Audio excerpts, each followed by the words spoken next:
when we dated, we were so much longer. 20 years had gone by.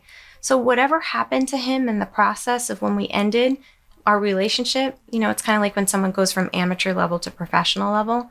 Whatever happened in those years made him really sick. And do you think that when he finally let you go and he was confident, as you put it, that you were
saying she's gone over how Keith was abusive and Keith used everything as an excuse, but I don't believe I don't believe her. Like, it's very hard for me to not believe people when they say that they're abused. Like, usually I'm like, maybe, yeah, but no, I don't believe her. She's a liar. She's a liar. None of my lights are working. Let me stop this work. All right, let's get this playing again. Watch a little more. I'm not even looking at the live wire. Let's. Oh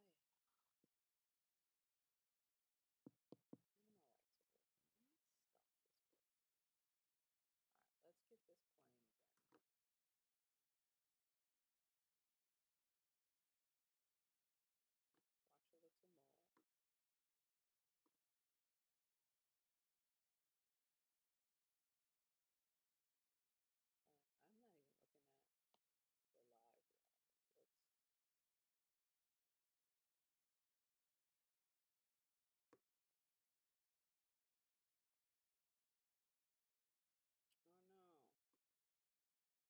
video. Let's see if I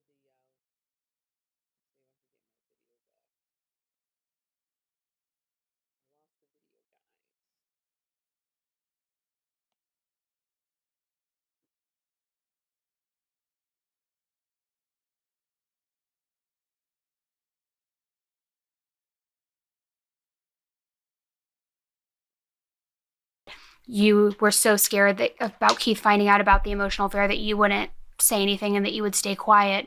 But what about the fear of the police interrogating you and trying to get the truth? Did he know you were going to tell this story about two Hispanic women? Did he have any sort of insight or knowledge into that or help you craft that story?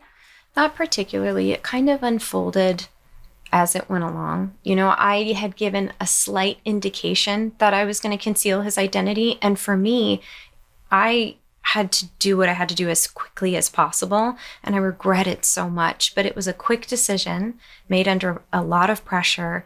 And frankly, my first testimony, I was high still in the hospital. And it was this unraveling of just trying to hold on to, if I just talk about what's true, and if I just try and talk about the details about what's true, then I could continue talking about it. So I was trying desperately to stay away from talking about the identity of the people that were there. I had to come up with something.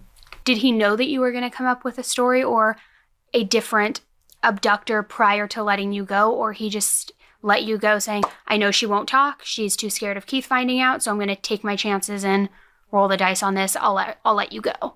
Well, towards the end of captivity, he could have told me to put my hand in a blender and I would have done it. Like, I was such a mess. I was completely broken. He broke me mentally. When we talk about solitary confinement to break someone, on top of that, I was drugged. And I was sexually abused, and I was chained to a wall, and I was tortured. I was broken. I would have done anything that he said at that point. Why do you think he finally let you go? After putting you through so much. I think his family was starting to break. I think that the news story was just getting bigger and bigger and bigger. I think everyone was starting to get afraid. Do you believe that his family knew that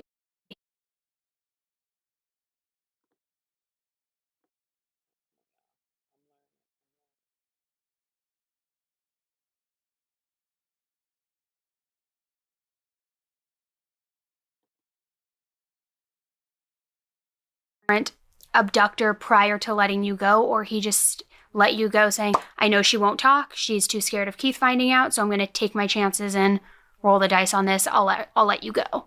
Well, towards the end of captivity, he could have told me to put my hand in a blender and I would have done it.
and I would have done it. Like, I was such a mess. I was completely broken. He broke me mentally. You know, when we talk about solitary confinement to break someone, on top of that, I was drugged and I was sexually abused and I was chained to a wall and I was tortured. I was broken. I would have done anything that he said at that point. Why do you think he finally let you go? After putting you through so much? I think his family was starting to break. I think that the news story was just getting bigger and bigger and bigger. I think everyone was starting to get afraid. Do you believe that his family knew that he abducted you, or do you think that they believed he was helping you escape a dangerous marriage? No. Did they ever come by the house while you were there? Did they see you? Did they talk with you? No one talked to me. But they would come in and just, look at you and see you? There were times where I was really drugged. There were times where I was in series of undress and chained to the wall, really deliriously. Do you know what he drugged you with? No, they read the report at the hospital when my drug results came through, and it was a concoction of a lot of things. They still won't give me my records. They won't give me my SART exam, so my rape exam. They won't give me the results of the drugs that did come Why up. won't they give you that? It's a good question. It's a good question. Have you ever tried filing for a FOIA request? We've tried everything. I've tried even retrieving my own medical records, and I can't. Oh. It's my medical records. I can't. And I apologize. Is there something else that we tried? I feel like we tried something else. We had the might of Warner Brothers Discovery behind us, and the FBI still refused. To just even release the medical records. Correct. I think it's very telling that the FBI has not released any records, including any of the summary reports of the interviews with James and James's family. So I don't have a report to give you. I can tell you what they said that they found in my blood, but I don't know for sure. I was just more curious if, while you were there, if you remember, if it was something that he was forcing you to drink orally, if it was something perhaps he was injecting you with, if it was something, some other agent that he used. I was just curious of what method he was using to drug you. I'm going to say it was mostly in the food. Okay. There was a little drink that he would give me on occasion. I don't want to say that it was needles, but it's hard to say. You know, when you're unconscious, there's a lot of things that you don't know. I don't really know. Now, to go back to some of the physical pain that he put you through and things he inflicted, a big point of that, and what a lot of people are discussing, is the branding. And I know that there has been a lot of conversation about the wood burning tool and Hobby Lobby and all of that. Can you walk me through what that was like when it happened, how you came to find out what tool he was using, why he chose that particular word, and I guess just share a little bit about that, because as I'm sure you know, there is just a lot of dialogue around that. Yeah. It's interesting to see that there's so much dialogue around that. In my opinion, I don't think it's biblical. I mean, James is not religious. There seems to be a lot of emphasis around it being biblical. I don't think it's that. And I think if law enforcement would have done a thorough investigation on him, they probably would have found it somewhere. I mean, in my opinion, I think he still has my hair even. So James is like a memento kind of person. I think that there's some kind of attachment there, but I don't know. He didn't tell me. It wasn't until months and months later that I could even look at it. It was so painful. So I have no idea.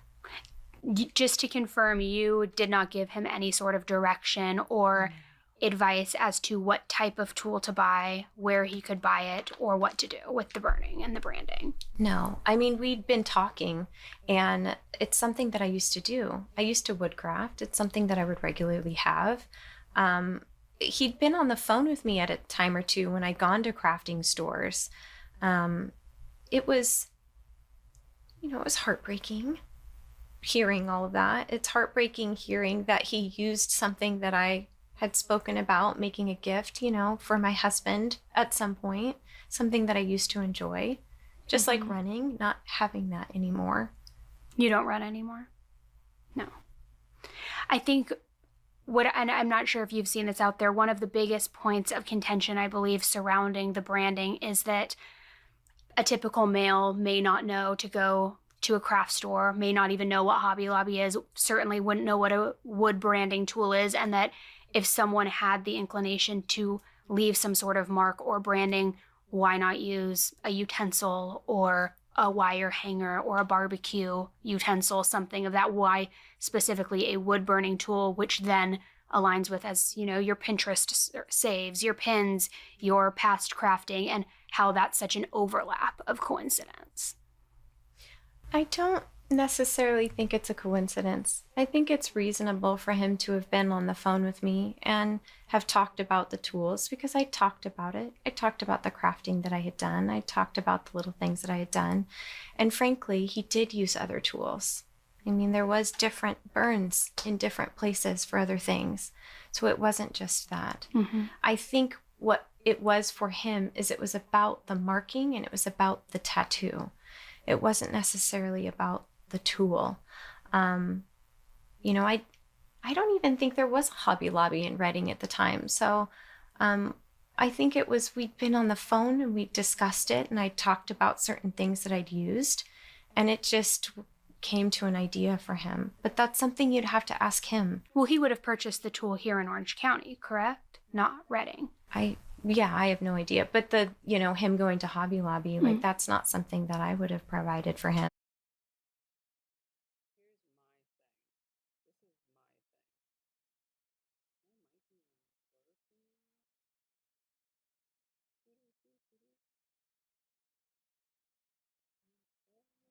Here's my thing. This is my thing. My mic even working now? If the mic is working. This is my thing. I don't know if you heard me at all for this, but here's my thing. Again, guys, people that are into what she's saying he was into, they not doing that with people that ain't into it. Because that's a charge. Okay, there's no way.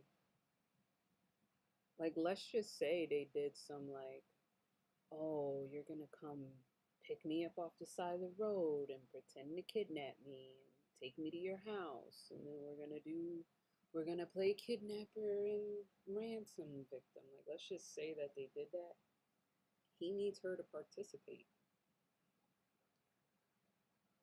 It's like that lady. She probably had two things going on at the same time. Like, her lie goes deep, and I'm just speculating. What if she had a whole plan? Like, what if she was Gone Girl before it was Gone Girl? Because I don't remember what year that movie came out. But what if she was going to use the kidnapping and all of that as an excuse to either run out on her husband or for the divorce? Or she was setting this dude up to have him harm her husband, and then she was going to blame him anyway. Like, that makes sense to me too, the way she's ready to just throw him under the bus now. Like, what if, because it already felt like she was trying to set up a situation where it looked like Keith was abusive. And I think Keith is hyper. I think that man got ADHD with extra H. Okay? You go off of how he is in an interview, he can barely sit still. Like, and for the most part, it looks like he was into his wife and he believed everything that she said. Because then when you see the interview, when they're like, we found him, he's like, yeah, like he's like, yeah. And then once the police say it was James, it was like he knew exactly who James was. Like, so let me see if I can find it. Let me see if my mouse will work. Let me see if I can find it. Because, yeah. Yeah, I'm going to let this play, and then I'm going to look for that.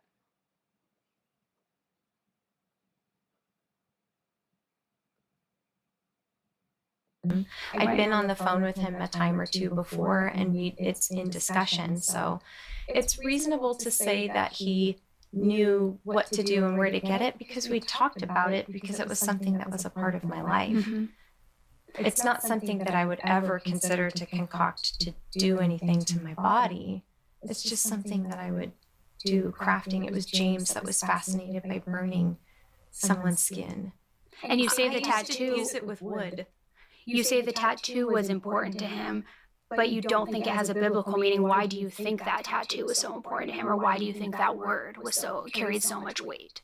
I don't know. That's what I'm saying. Like, it would have been great for law enforcement to have done a thorough investigation and known more, but I don't know. It doesn't make any sense to me. And I studied it in prison, after prison, before prison, tried to figure out, make sense. I'm a little mad they let her put that mic right in front of her face, in front of the camera. Like, that bothers me because I feel like she's saying a lot in her face. Of it. You know, it's on my body. What does it mean? And you can't make sense of it. Even law enforcement tried to study it in the Bible, and it just doesn't fit. So if it doesn't fit, maybe it doesn't mean that. What was the moment, or when was the moment, I should say, when you first felt as though you were going to tell the truth, your perspective of what happened, and that it was not a hoax, that this was real? When was that moment for you? I was starting to get there right after my arrest. So I'm sorry, I'm smiling because it was so wonderful. It was relieving to be able to tell the truth finally. And after my arrest, I was staying with Keith Papini's sister, so my sister-in-law, Suzanne, and it was like I was finally in this bubble of safety. And I had someone saying, I love you, and no matter what, I'm here. I don't care what happened because you're alive, and I love you so much that you're alive that it doesn't matter. And whatever it is, I'm a therapist, so I'll help you work through it. So I had this beautiful environment to start opening up to telling the details about it. And then the plea agreement came, and then Keith tried to get me to sign some really unfair agreements to separate our assets. And I made the decision clearly not to go home, and that I could finally say it. I had an affair, and I'm not afraid to say it anymore. And here's what actually happened. Because what I couldn't do was say to Keith Papini it was an affair, because that meant losing everything, and particularly losing my children. So what was that conversation like with Keith for the first time when you said, I had an affair with James, but I did not fake my abduction. He truly did abduct me, and everything that happened was real. What was his response during all of that? He didn't care. He didn't care. Those transcripts are in here of everything. A husband finds his wife's cell phone abandoned in the grass at an intersection. When was that conversation? Right before I signed the plea agreement, right before he filed for divorce, when he tried to get me to sign away my entire life, all of my rights to everything. And did he believe you when you were telling him that, or did he think He never believed me. So he believed that you just were having an emotional affair, that then you went down to have a physical affair, and that you staged it? I mean, he says very clearly he knew that I was lying from day one. What he was trying to do the entire time, because there's 6 years that went by, 6 years of being with my children, being the primary caregiver, loving my children, being home with my children. And for 6 years, he was meticulously trying to find some way to catch me in a lie, or to find out whether I was having an affair or not. Because he didn't believe the abduction. No, it wasn't about what happened to my body to Keith. Keith did not care that I was injured. He did not care that I was hurt. He cared if I had an affair on him. That was what was most important. He cared about, one, getting on the cameras, and two, whether I had an affair or not, because it says something about a man's marriage. If a woman's willing to step out, it starts to open the door to the possibility that our marriage was not perfect. Do you think I wouldn't care about anything that has to do with you if I think the entire time you're lying. Why would I care? Like every time you go to complain about your back hurting because of something that that person did, I'd be like, yeah, this bitch lying. You know, like I wouldn't care either. It's like that person at work that's that coworker that's always complaining about like they fibromyalgia or something, and you're like, we all got fibromyalgia. Like, it's that part. Like, I don't really hear her saying, I'm sorry. Because no matter how you put it,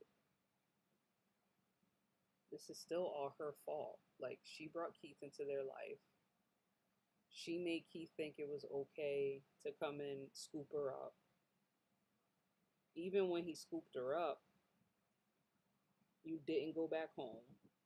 Like, you brought all of this in your life. Like, you're trying to say that he forced you, but I don't know. I'm not buying it. I don't get why, if he had you for 22 days and no one knew where you were, why would he let you go if he thinks you're going to go and snitch on him? And he took a lie detector test and passed. So,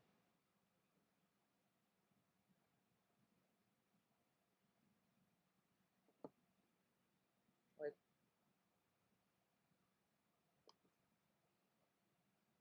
I don't get what she's trying to do here.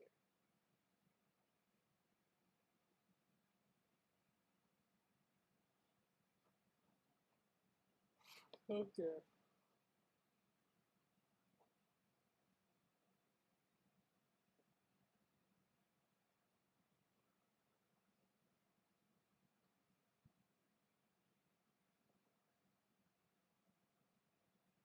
In the area when he saw Keith's emotional plea on television. He pledged $100,000 as a reward for Sharri's safe return, despite having no personal connection to the Papini family. Overwhelmed by the public response, law enforcement received more than 900 tips and worked tirelessly to sift through them. As the story gained traction, volunteers flooded in to help. Over 200 volunteers braved the rugged terrain of Redding's woods, facing potential dangers from bears and wild hogs. Safety issues, there are bear out here, there are hog out here. The search quickly grew into one of the largest operations the region had ever witnessed, with resources pouring in from both local and national organizations. As the search intensified, Keith Papini became the face of the effort to bring Sharri home. His heartfelt and emotional appeals to the media captured the nation's attention, painting a picture of a devoted husband desperate to reunite his family. Speaking directly to news outlets and in press conferences, Keith urged anyone with information to come forward, emphasizing the impact of Sharri's disappearance on their children and their close-knit community. Dollars as a reward for Sharri's disappearance on their children. Oh, I gotta learn how to work this, bro.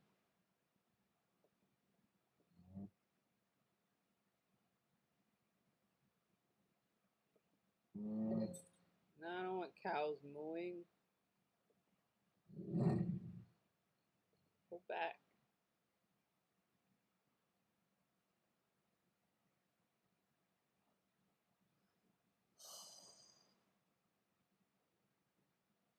Listen, folks, this is me learning. So y'all gotta bear with. There's nobody here, so how do I go back?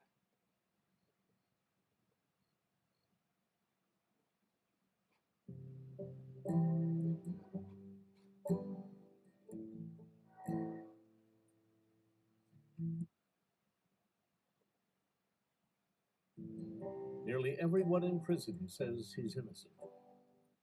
They all are innocent in prison.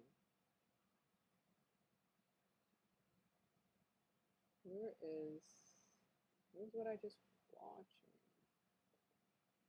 Papini became the face of the effort to bring Sharri home. His heartfelt and emotional appeals to the media captured the nation's attention, painting a picture of a devoted husband desperate to reunite his family. Speaking directly to news outlets and in press conferences, Keith urged, Listen, if he hated her, okay, if he hated her, I'm gonna tell y'all right now, my man deserves an Academy Award.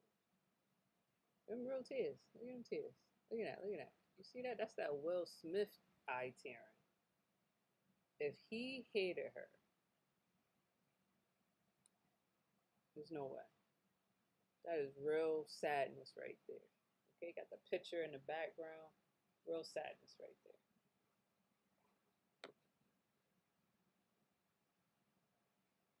Okay? He knew she was lying, and he was done with all her lies.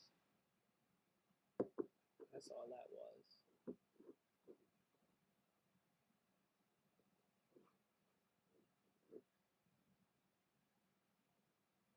He was done with the lies.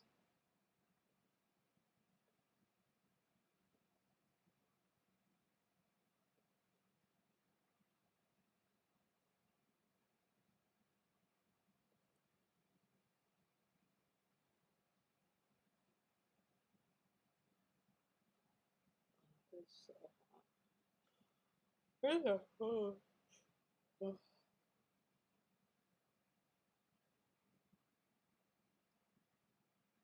Yeah, I kind of want to finish watching this, but I don't want to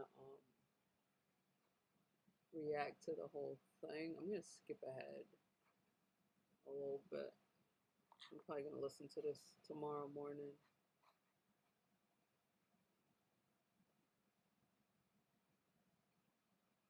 They're still only halfway through. Okay, what's that?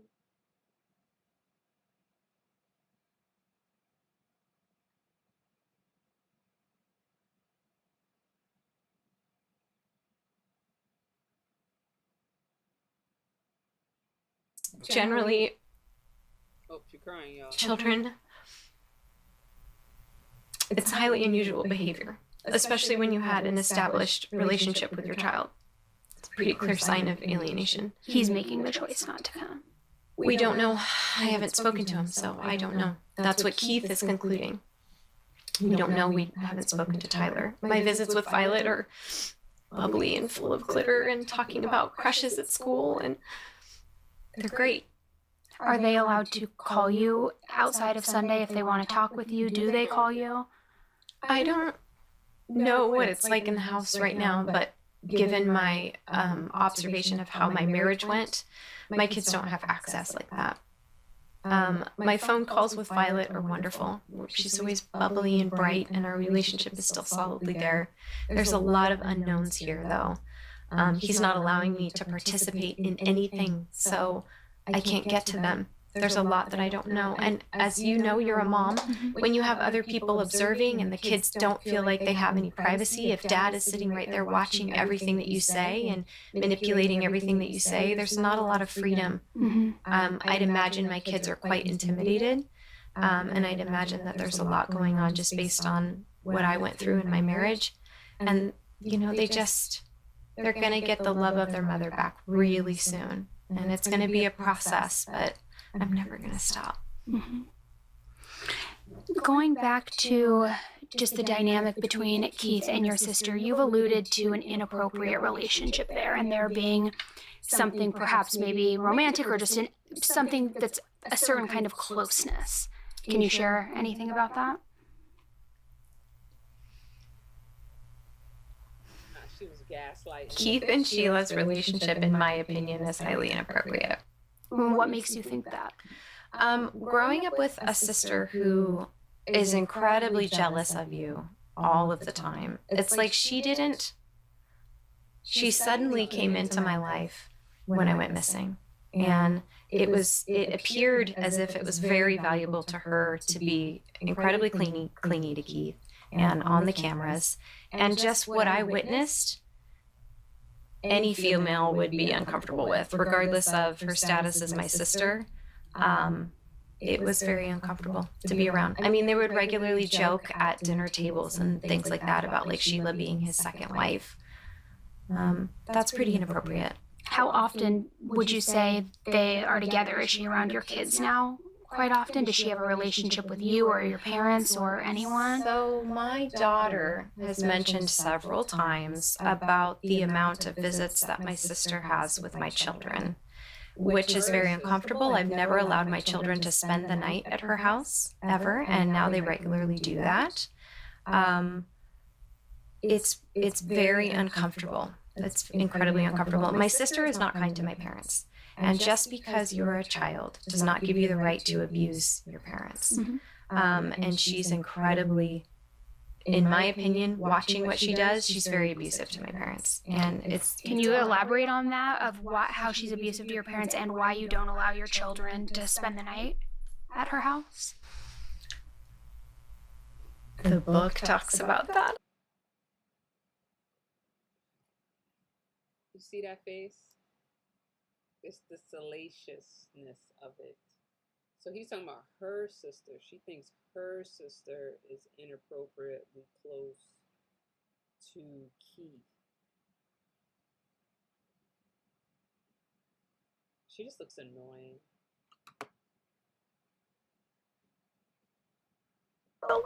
There's a lot of, I feel like the book answers all of the questions that aren't in the documentary, because we get these little hints of things and then people are just like you, like, ooh, tell me more. What's in there? What's that about?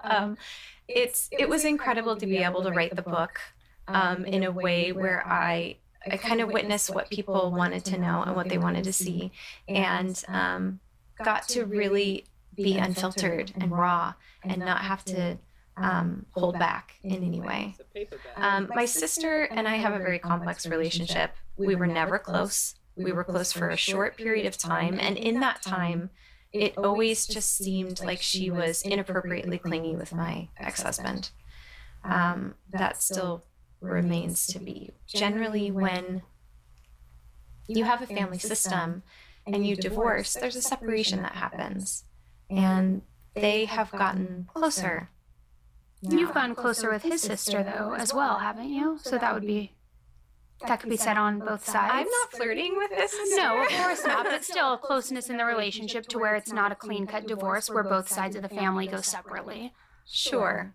I understand your theory there. Suzanne is steeped in therapy, right? So when you go to someone for help and there's something going on, and you have someone that's willing to understand a dynamic of a marriage and then open her home to you, I think that says a lot. When you have someone who's grown up very jealous of you and very abusive to you and very horrible to you, and then also alienating your family and alienating your children, it's participating in healthy acts, participating in toxic acts. Why would your therapist be your ex-husband's sister? That's not smart.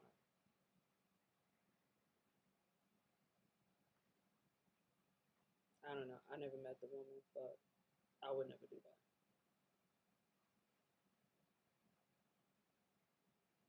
So there's toxicity going on with Keith and Sheila, and there's something very healthy going on between Suzanne and I. And Suzanne has not alienated herself from her family. She's very open to having a relationship with Keith. She's very open to having a relationship with her family. That family system is very harsh. It's assimilate or you're annihilated. If you don't do what we want, then you don't exist. That's a very toxic, highly inappropriate family system. Whereas my relationship with Suzanne is very open and welcoming and steeped in solutions and unconditional love. It's very different. What was your sister Sheila's response when you first returned after the abduction, and when you then later confided in her, I would imagine, about the truth of everything? Were you guys close at that point? Was the relationship already broken? What was her response? What was her response in what way? When you returned back and when you told her the truth. Eventually, when you had told her the truth of what had happened. I don't think I ever got to the truth with Sheila. When she, a long time ago, right after the plea agreement happened, or right prior to the plea agreement happening, she posted this public statement saying that I had finally told her that everything was a lie. And that wasn't true. Suzanne was sitting in the room when that discussion happened. And, I lied to law enforcement officers because I was too afraid to tell the truth. And so now my testimony doesn't carry the same weight. So I have to back things up with evidence, everything that I say. But we have so many other people that are surrounding me that just get away with lying about everything and aren't held to the same degree, which is infuriating because then I have to then back up the evidence to support the lie that they had just told about me. And it's a complicated life. It's like I've been given a life sentence. Now, speaking of that, you were recently on the Vile Files, and they asked you a series of questions, and you mentioned when he asked about if you were trying to get law enforcement to question the others who either were aware or participated, and you said that you were trying. Can you explain how you're trying? Well, we have, it's complicated. We have a complicated relationship with law enforcement already, plus we have statute of limitations, and because of my charge, it makes it really complicated, but I'm trying to find every different appropriate avenue that I can take. What steps have you taken to try to push that forward? Talking to lawyers, trying to find law enforcement that would even take conference with me and speak to me, trying to figure out what our options are with the statute of limitations and how to move forward with that. We're working on it. If there was an officer today or tomorrow who said, "Tell me everything, we can charge James," would you want him arrested? Absolutely. And you would tell them everything? Absolutely. And what about everybody who are arguably his accomplices? Absolutely. There's real culpability in this case. Real culpability. I've demonstrated my remorse for mine. I've taken accountability for mine, and I've continued to take accountability for mine. There's also some questions out there, and I'm not sure if you've seen it, where people are wondering if there's any concern on your side that James may sue you for defamation or for libel, depending on what's in the book. What do you say to that? Do you have any idea how excited I would be to have him in court and what he'd have to stand up against? The proof that I have of it? Frankly, I think that would be interesting. It's interesting you say that. What kind of proof do you have against him? Because couldn't you arguably take that to law that I enforcement? can't do myself. Of course, but I mean, that is circumstantial because it could be argued that you inflicted those yourself if you had already once admitted that this was a hoax. Is there other proof that you could definitively take to law enforcement right now saying, he was my captor, he held me against my will, and here's the proof I have? Or is it all circumstantial? And to be clear, the words that I signed on that plea agreement were not my words. They were constructed by the federal government. So I have never once admitted that it was a hoax kidnapping. I signed a plea agreement that was constructed by the federal government that stated what they believed happened. Nah. She backpedaling. Nah. You don't sign a plea agreement. When you say I'm taking a plea, your lawyer negotiates the terms of the plea. Like, they're not gonna write some shit out and then say, read this in court. Like, y'all get to decide what you're going to agree to. So nah, why would you read that and then sign your name to it if none of it was true? So nah, she had me for, she ain't had me at all, but she had me for a little bit, but nah.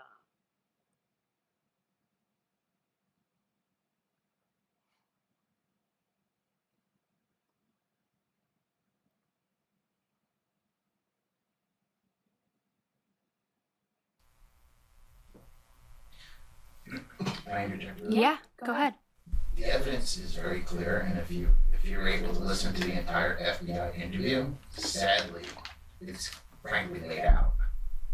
The chain on the wall is still there. The holes where the boards were nailed up to cover it, still there. All of that's still there. The cousin admits that he was there and witnessed it. The wife admits that she was there. Witness the abuse or just the captivity? Okay. All the news coverage was saying there's a manhunt for her. Mm-hmm. We don't know where she is. So the culpability of people not going to law enforcement and saying, we know there's a manhunt, we know where she is, that in itself will certainly indicate that two other people were, accomplices to this crime that was going on. But beyond the abuse that she would be able to show, the evidence in the house was staggering.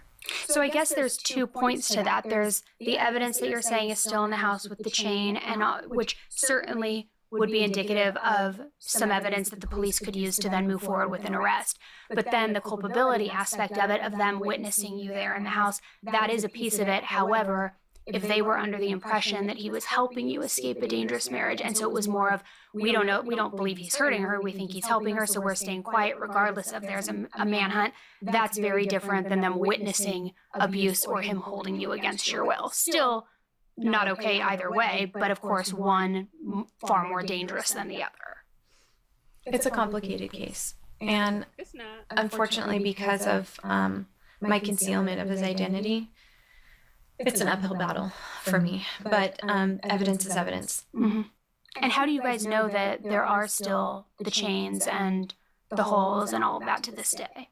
That last interrogation that I had, that's what they did. So they showed the photographs of what they found, and they showed that it was still there. Why do you believe he hasn't been arrested? I didn't rat him out. I didn't tell them. But his even now? identity. Even now? That is an excellent question. It's an excellent question. Have you listened to the FBI interview? I have not. Not the whole thing. We're going to get you the FBI interview. Okay. The FBI interview, I actually believed, and this is only my belief, that there was a plea deal done for him to cooperate against Sharri. Because in the interviews, it literally says, before you answer a question, let us tell you that if she wanted to be kidnapped, that's not kidnapping. If she wanted to be sexually abused, that's not sexual abuse. So tell us what happened. If she wanted to be kidnapped. Mhm. So there is definitely a way that they fed and led him into this. But also on it, the FBI, as they walk through, they say, there's the pole that she described exactly where she said it was in this closet. Yes, she wanted me to put that pole up so she could be chained to it. There are holes in this wall. Well, who put those boards up? I put them up, but she wanted me to put them up. So everything was going back to her. So you believe they were leading him into what to say, and to say that she was the one responsible for the idea, that rather than just say, you can tell us the truth because you won't be charged if this is the truth. I believe they should have shut up 5 years ago when they were first when they were first informed about James, and the lack of them following up 5 years ago to finding semen in somebody's underwear, leading them there, not necessarily doing their due diligence on his arrest record, which you certainly can, and seeing that there is some pattern of behavior here, and a woman who is fighting desperately to get back with her children, which even fortunately Keith Papini says how good of a mother she was in those 5 years, to leave her kids for 22 days to be asked to be chained to a wall and abused is kind of really unfathomable. Mm-hmm. Do you believe that there is enough evidence out there, or that you would be able to get evidence to where they would be able to arrest James and hold him accountable, aside from the circumstantial evidence? Because at this point, I mean, it's all very compelling, of course, but there's the argument of you willingly participated in this and did it to sell the story or to explain why you were away for 3 weeks versus it being real.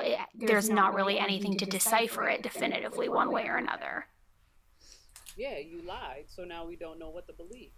I didn't want what he did to my body. Of course. I did not consent to what he did to my body. There should be some responsibility there. Mm-hmm. And even so, we hear these conspiracy charges, and we hear people that have gotten in the way of an investigation. They knew that I was there. They knew that I was there the entire time. They watched the coverage of it, and they didn't tell law enforcement. And then when they interviewed James, he lied as well. But they gave him a way out. They didn't do that when they came to me. Mm-hmm. They didn't do the same thing that they did with James. They didn't want to demonstrate any culpability themselves. They knew that James was involved early on in the investigation, and they went to Michigan instead. And they could have went to Southern California, but they didn't. There's missteps in law enforcement. They don't want to show any demonstration of their missteps. And now they have this conclusion where I'm stuck. I can't show any of the missteps of law enforcement because I gave false testimony. I can't give a better testimony because I lied to law enforcement before. So they have this like insurance on me now. Mm-hmm. Have you at all been in contact with James at all since any of this took place? No. And I guess my question, again, just kind of going back to it, is in your opinion, do you believe that those who saw you there knew what James was doing in a more sinister way, or do you think that they believed he was helping you escape your marriage from Keith? I don't know. I think they knew. In my opinion, I think they knew. And you think they just are not coming forward Of course because not. they want to protect him? Yeah, of course not. They're not going to come forward. They don't want to. What if there was like a reward put up, or if there was something raised through silent witness to where She was double lying. I think she was lying to James to set James up for something else and then had to fix it and then backtracked on it. That's what happens when you lie. She was lying to them about her husband harming her, thinking that she was going to get him to. She probably thought he was going to show up. Me speculating. Maybe the plan was for him to show up and then they do something to Keith. But then he said, "Nah, I'm going to save you." And he rolled up in his chariot to save her. And she's like, "No, stupid. This isn't the plan." And now she got to roll with this plan. I just don't get why lie. Like, why lie so much?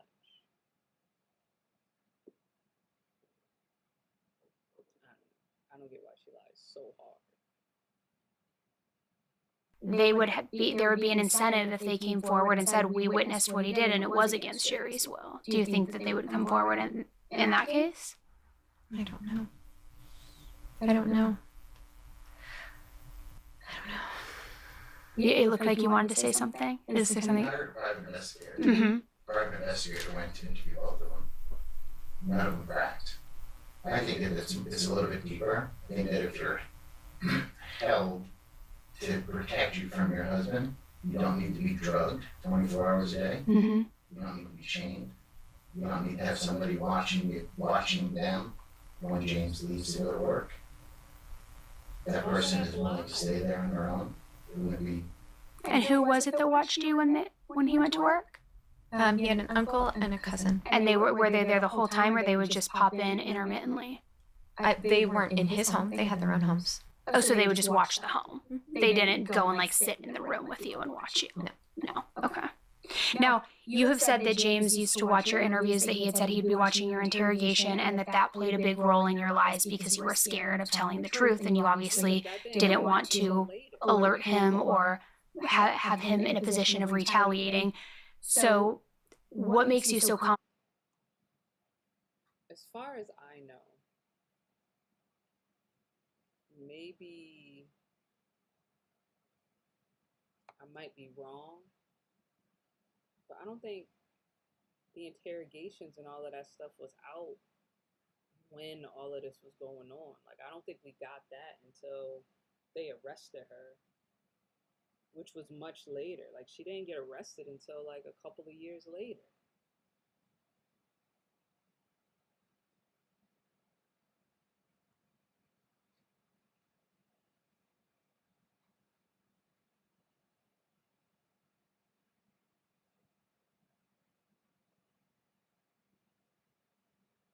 Like, she's using the time gap. Like, enough time has passed to where people know everything that happened, but they don't remember all the details. So that works in her favor.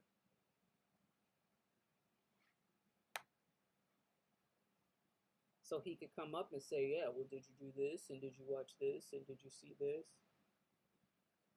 And Annie, I'm a little disappointed that you didn't watch all the interrogation and everything before you decided to interview her so you could clap back at this dude. Well, we know she do her deep dives, the deep dives.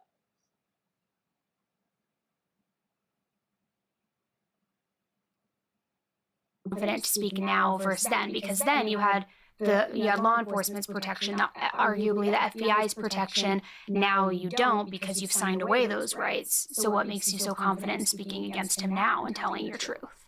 I'm not afraid anymore.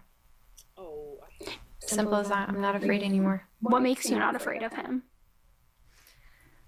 There's a lot of eyes on me at every moment. I'm also still on probation, so I'm observed constantly. And if something happens to me, everyone's going to see it. Since you've started speaking out, have there been any anonymous or idle threats at all that have come your way that you believe could be from James or from somebody else? Not particularly. Little drama here and there, but Like what? little sneers, little people try to send, little things here and there, but no. I got some weird things when I was in prison as well, but no. But nothing I'm from just not- James to where he's trying to say, stay quiet or... I think he's afraid to. If I was in James's position, I would be terrified. And you think that you think he's afraid that now that the truth is out there that he will be held accountable? I hope so. And what about his family? I hope so. I want to touch on the story, the version of the story of two Hispanic women abducting you. That, of course, has been a very big point of contention out there. And I've heard where you have shared that it was you were breadcrumbing, trying to get them to look in James' direction and hopefully getting to him at the end result of that. But what do you say to people who are suggesting that when you would see Hispanic women after the abduction, that you would be triggered in public, that you would be anxious and have a breakdown? What do you say to the people who suggest that that's either faking trauma or that there is racial undertones through that? Well, if I were to tell you that my abductors were Hispanic, that would be something that it led the breadcrumb. So let's kind of break that down a little bit, right? So I did that sketch. I didn't know that James's mom was Irish. I was just trying to lead them to James's ethnicity, not necessarily his mom's, right? So I'm making a sketch and I'm telling you, this Hispanic women, this is what they look like. Now, if I see someone that looks like his mother, you would say that it would trigger. On Mother's Day, May 10th of 2020, 49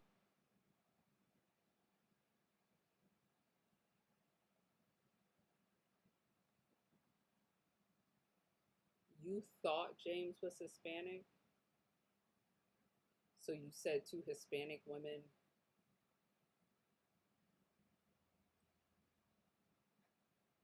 I'm so done with Sharri Papini.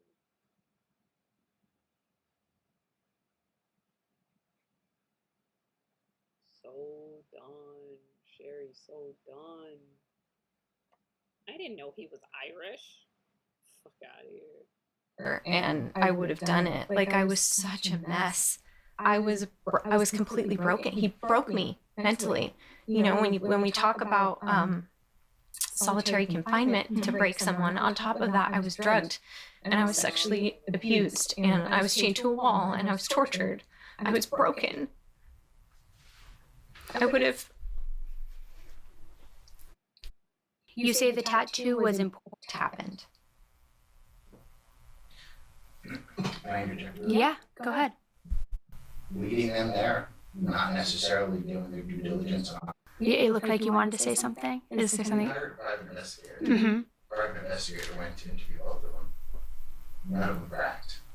I think that it's a little bit deeper. I think that if you're held to protect you from your husband, you don't need to be drugged 24 hours a day. Mm-hmm. Is he You lying don't about need to be that? chained. You don't need to have somebody watching them when James leaves to go to work. That person is willing to stay there on their own. It wouldn't be. And who was it that watched you when he went to work? He had an uncle and a cousin. And were they there the whole time, or they would just pop in intermittently? They weren't in his home. They had their own homes. Oh, so they would just watch the home. They didn't go and like sit in the room with you and watch you. No. Okay. So you would Now, go in a house you have with said that James used to watch your interviews, that he had said he'd be watching your interrogation, and that played a big role in your lies because you were scared of telling the truth, and you obviously didn't want to alert him or have him in a position of retaliating. And if I'm sharing anything on podcasts or in my book or in any facet of my life now, I can back it up. Are you nervous for any sort of retaliation in any form from anyone now that you're publicly speaking out? No?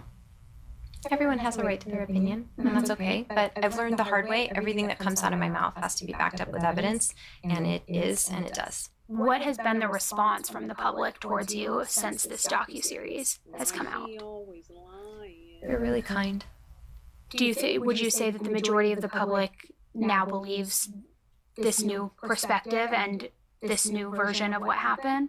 Or do you think there's still people out there who question the authenticity of it? I mean, I got my nails done before I came down here and got a hug from someone in the nail salon. So, people have been very kind. They've been curious. My mom and dad get approached by people a lot more, and just like you, they're really curious. They have some other questions about things. But no, they've been really receptive and really kind. A lot of people are really just heartbroken about the kids. For the people who maybe are not believing the news story and believe this was a hoax, that they got it right years ago, that now the story is changing. I've seen online that there are some allegations that you're coming across as perhaps performative or narcissistic even, and that this is all in an effort to regain custody or to promote the book and to have money, or because now that the attention has died down years later, you miss that kind of attention. What would you say to them? I've never been diagnosed as a narcissist, and I've had psych eval after psych eval after psych eval. That's not part of my my profile.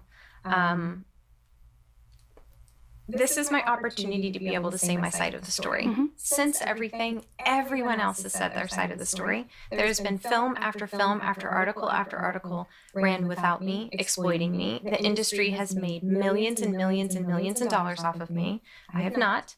I've written a book so that I have the freedom to tell my side of the story and use my voice that everyone else has used.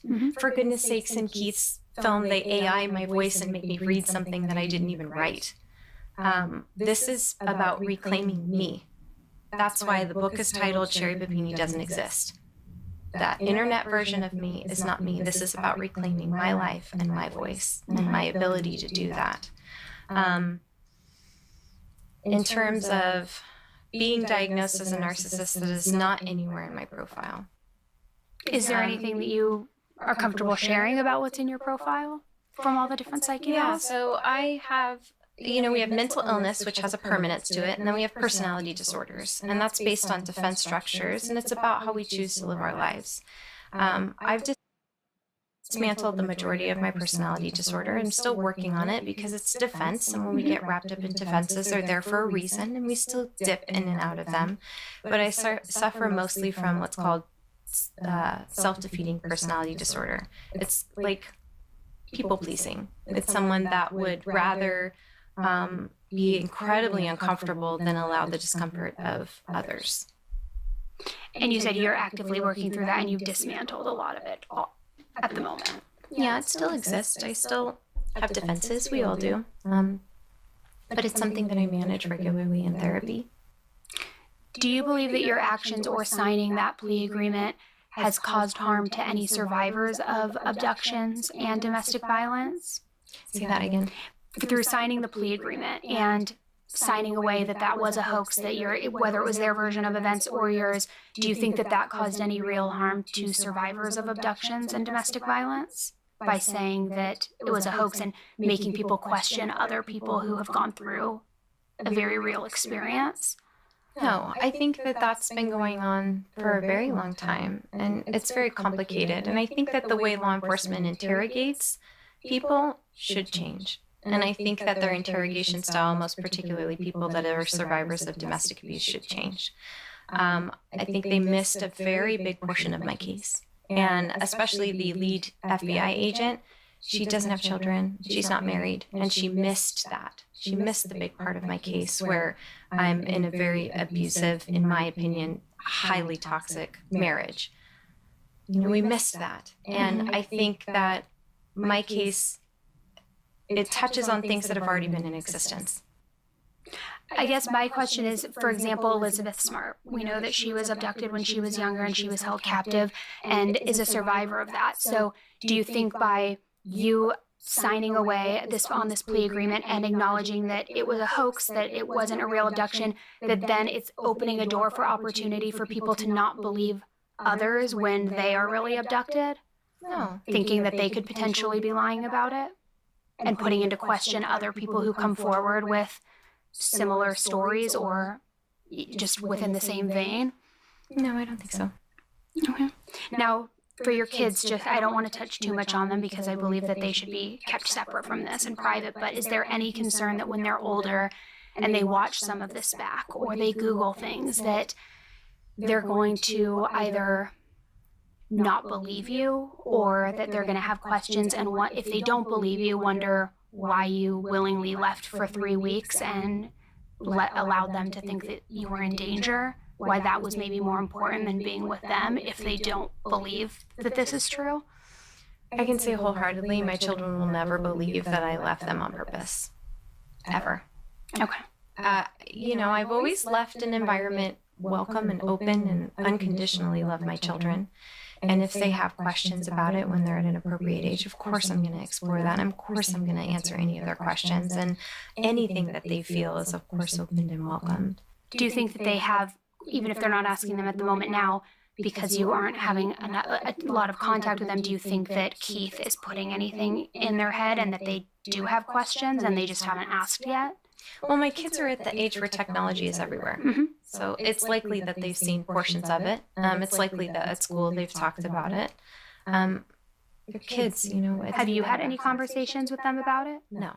I don't bring it up.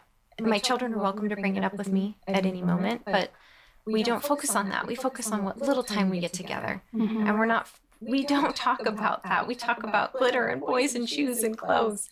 It's a very, it's a loving, wonderful, normal environment. And I look forward to spending more time and opening the door and allowing that engagement with them when they come to me. And I look forward to having a therapist present so we can start working on that together as a family. And I welcome that engagement with Keith as well. Mm-hmm. For those who have seen the docuseries or for those who have heard that you've written a book, what other information about this would you like to share? Do you want them to know that maybe was left out of the docuseries that you haven't been vocal about, especially for people who may still question the authenticity of everything?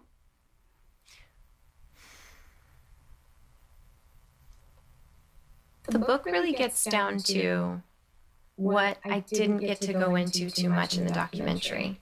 The documentary was incredible, and the process was excruciating. And when you watch it, you see me go from very composed to getting more and more frustrated and more frustrated towards the end, because it was incredibly grueling and very excruciating. The book, though, I have this ability to be able to talk about what everything felt like, why I came to the choices that I came to, how I came to the choices that I came to. My early. All right, I'm gonna get off now. It's now she's just talking about her book and making her money right now. So I don't know. I still think she's lying.